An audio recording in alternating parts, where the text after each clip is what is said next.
Welcome to Sustainable Packaging with Cory Connors. Today's guest is Dana Mosora. She is the founder of Dana Mosora Consulting. How are you? Good, thank you. How are you, Cory? Very nice seeing you again. Good to see you again. We were just talking about, we saw each other in Europe recently, in Amsterdam at Packaging Europe's Sustainable Packaging event. That was incredible. But let's talk about you. Let's talk about your background. How did you get into this space?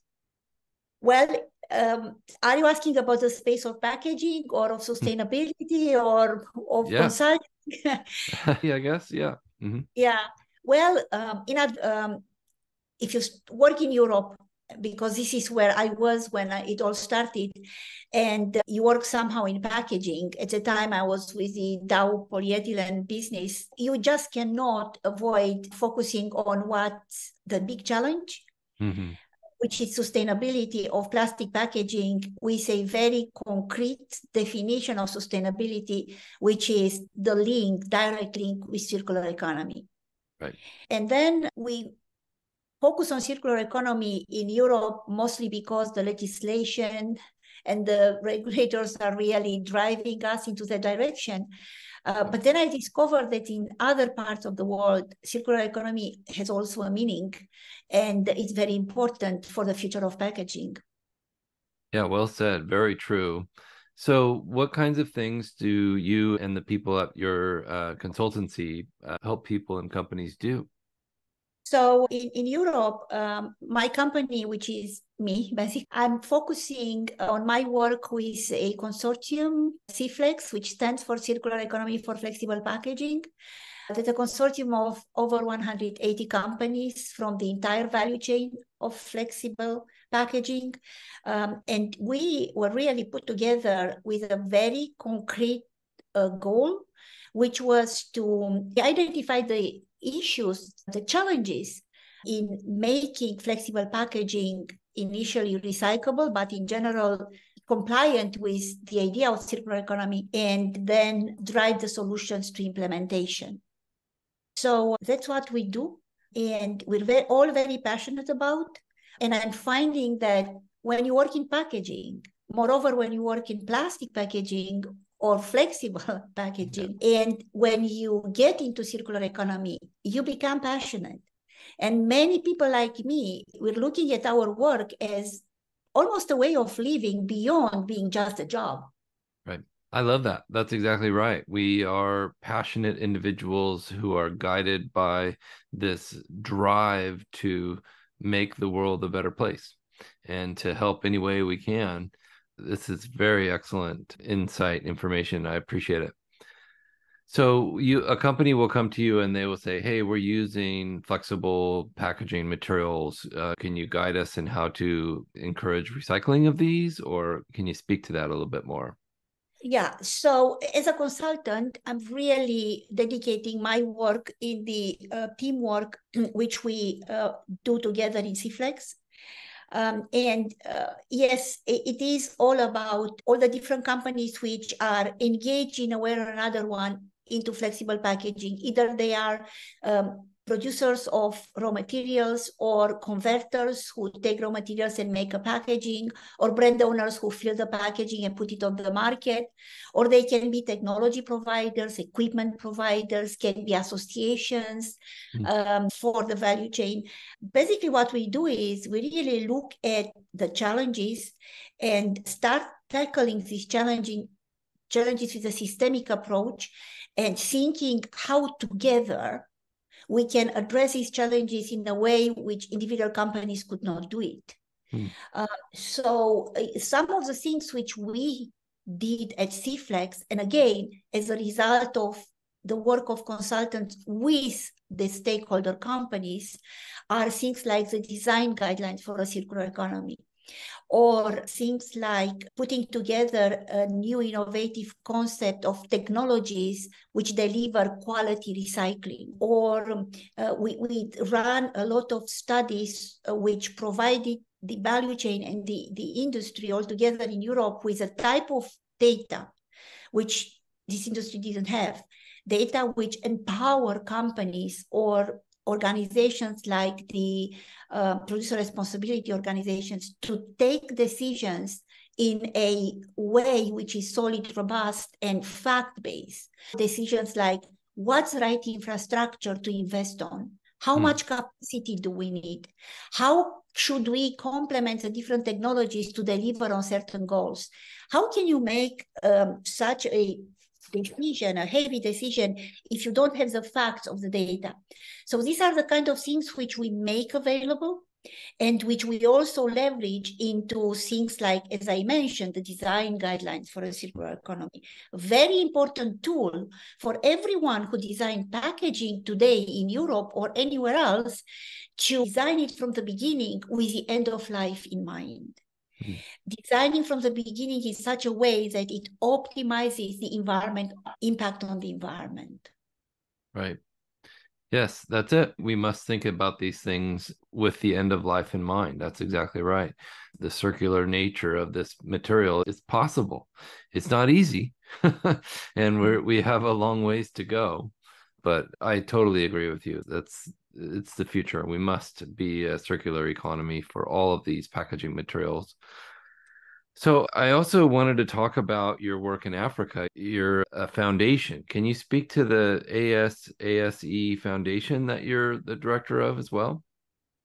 Yes, so that's the name of the foundation is ASASE, Okay. based Ghana. And in the Ghanaian local language, ASASE means Mother Earth. Oh, wow. So we came up with this name because the whole idea is to respect the environment. And the mission is to help women from underprivileged communities, which are in the meantime at the seashore, because Accra, where we're based, it's a big city on the ocean, basically. So help women from these underprivileged communities become successful entrepreneurs in plastic collection and recycling with a very important specificity, which is by helping them create social enterprises anchored in these communities. And the sense of social enterprise is that they learn how to give back to the community. So the foundation is helping with seed money to put together recycling, collection and recycling for plastic, which is deviated from litter, which eventually we get to ocean. And by getting this support, they also get the responsibility to give back to the community in investing part of the profit for the benefit of the community. Wow. So we started like this with a very clear idea of in what would be the mission and the scope, but with very modest ambitions, because resting humble, what did I know when I started? Not much. I was somebody retiring from Dow Chemical and deciding to do something good. And I found that that's a place which is attracting me and I can find wonderful people to work with, but I didn't think high. Today, our foundation has already 3 operations in 3 communities in Accra. We got to that level. Each operation is sized for 2,000 tons of plastic waste collected and put into recycling in our plants. So we also have 3 plants building the 4th now. And we did it because we partnered with people who believed in us. I started it with money from Dow, my late employer, from Dow Impact Fund. But then I got support from the Alliance to End Plastic Waste. Oh, okay. Which helped me scale up the first plant. And right now we are reaching the end of a 3 years grant co-financed by the European Union and the Alliance to End Plastic Waste. And I'm very happy about it because this provided us with the possibility to experience the private-public partnership, because money are really private and public with very different approaches, but both towards the end, the same goal of helping initiatives like ours to make an impact. That's incredible. Well done. That's a huge feat, and I'm amazed to see how you're helping people live better lives and help the planet. That's incredible. Can you talk to a little bit about the types of materials? I know it's plastic, but what kinds of plastic are they generally collecting and able to recycle there? Yes. So it's pretty much based on the people behaviors and living Mm. and specifics. In Ghana, a lot of access, in general, the access to water, it's mostly through water sachet, Mm-hmm. poly flexible packaging, half a liter, which anyone can afford to buy. And anyone would need at least two, if not three sachets per day. There is no any kind of waste collection. There is no disposal. There are no bins anywhere. So everyone, it's just dropping on the street. Hmm. So we are focusing on recycling the sachet, but not only, because there is also, I was from the beginning interested in polyethylene and polypropylene. So everything which is polyolefins, for a very simple reason. Um, I realized that the access to market, so the capital to start a recycling plant for polyolefin would be accessible compared to building a plant for recycling PET, the PET bottles. So I made the choice to focus on polyolefins and make sure that everything is recycled in Ghana. So we close the loop of plastic packaging in Ghana. So we don't have only sachet, we also have some rigids, but first of all, there is less use by people, and what it's used, it's being recycled because it has a known value. Hmm. We did a lot of work educating people to understand the value of flexible polyethylene and understand that it's not only important that they get clean water to drink, but also they can catch the value of the sachet after it's used. So that's why we do obviously recycling, collection recycling, but we also do a lot of education, including education of children at school, such as they understand what means recycling plastics. Well, that's awesome. Wow. Really good job. It's sad to hear that there's no bins, that they just don't, it's not even an option for people to throw the trash away in or recycle it in their streets or in their homes. Gosh, that's fascinating to hear. So, what kinds of items would they sell in the rigid plastic? What would be kind of an everyday item sold there? In rigid plastic, if you stay in the area of polyolefins, from the hard polyethylene, they are the containers for cooking oil. Hmm. These are big containers, so they always buy like a big container. This is the yellow containers are very visible. Hmm. Uh, and then in polypropylene, it's a lot of household items, bowls, baskets, all kind of really household things, and also chairs and furniture. And in PET, obviously the PET bottles, it's just that those are more expensive. So not that many people buy the water in the PET bottles. Oh, okay. Interesting. So they're Yeah. buying it maybe in a sachet Yeah. to drink straight out of the bag. Really? Wow. Yes. Interesting. Do you have plans to open more facilities and expand? Yes. So I said it that when I started, I was humble and I thought I would be happy if I can show a model. I Yeah. think we showed the model. We showed how you can create these operations, what would be the ideal size to fit a community Mhm. and remain something which it's meaningful for a community as workplace, as possibilities for personal development, and create jobs for women as well Yeah. in this industry. And now really we reach a point where the desire is to get financing to scale up the model.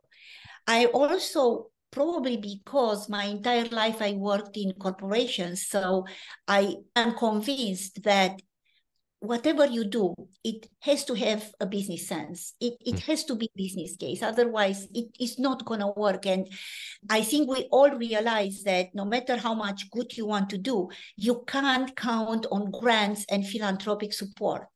That's Right. not a solution.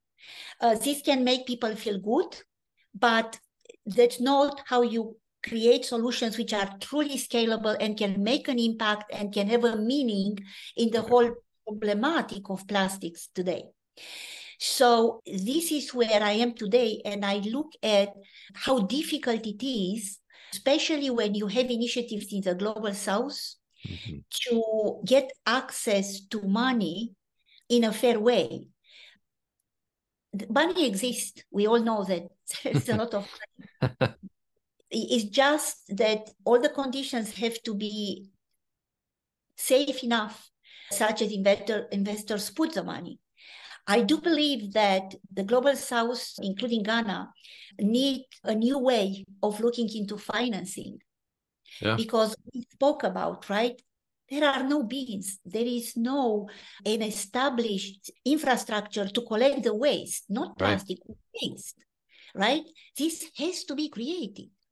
If we want to harvest the growth opportunities, which certainly will come from the global south, not from the north, we know it, then we need to really take care of the waste issue.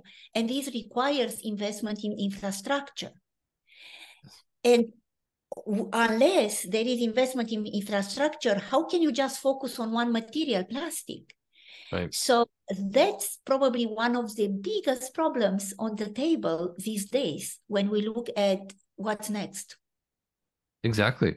Yeah. And how can we all work together to solve this issue? How can we all make it mutually beneficial, right? Are your collectors or the staff that you're working with, are they collecting it mostly off the street, or do you have some kind of a system in a river or both? No, from the street. There is not yet significant collection from cleaning the rivers. There are some emerging small projects, but nothing significant. It's mostly from the... We are also piloting a concept which is community collection centers, which would mean that people come and sell it. Oh, wow. Yeah. And again, we are observing exactly the same thing I was talking about. You need to finance it. Yep. Right? In Europe or in North America, there are the taxes which pay for the collection. Nobody is questioning why is the collection subsidized by taxes. Right. Well, in Ghana or in general in the South, subsidy doesn't exist. So in my project, I need to cover all the costs. It's not sustainable. Right. So again, subsidies, the intervention of the government to put this in place, and global intervention to finance the huge cost of the infrastructure are the things which there are on the table. It's one of the key topics being discussed in the negotiations for the global treaty on plastic, as we know, but it's not easy. Yes. Here in Oregon, where I'm from in the US, we have a bottle deposit for our recycling. And people collect the cans and bottles and they bring them back to the store and they get their 10 cents per container. And it's been very successful. Is that something that you think might be of value in these areas? Yeah, well, you see, what I was saying about the collection centers we are experiencing in the communities, it's this concept, right? So people come with their packaging from home and they give it to us and they get money paid on kilogram. It is, but the deposit systems cost money and are subsidized by the industry.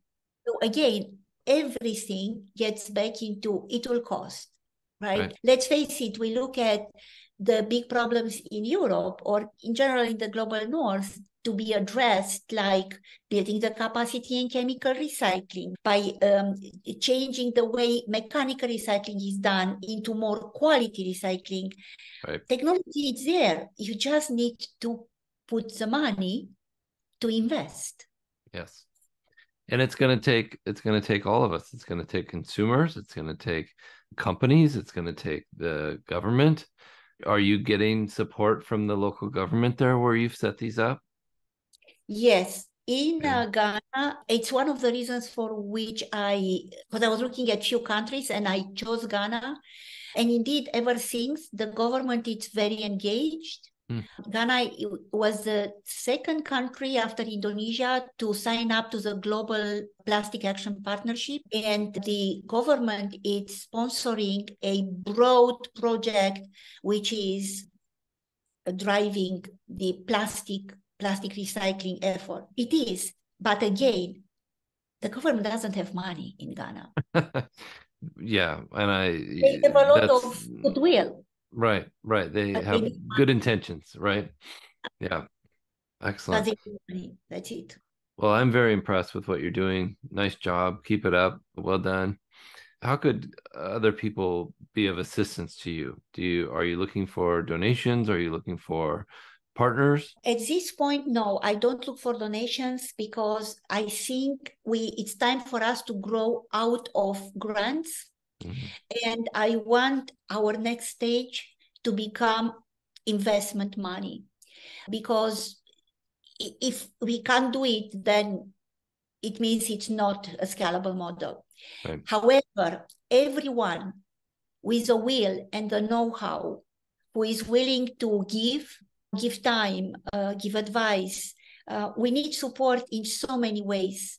Somebody who would come for a week or a month to work with us could help my team get the necessary know-how to Mm. do good planning, upgrade the tools, do specific things like improve the water treatment installation, whatever knowledge which exists in the area of plastic collection and recycling, which someone is willing to share, we're taking it, and we would be very grateful.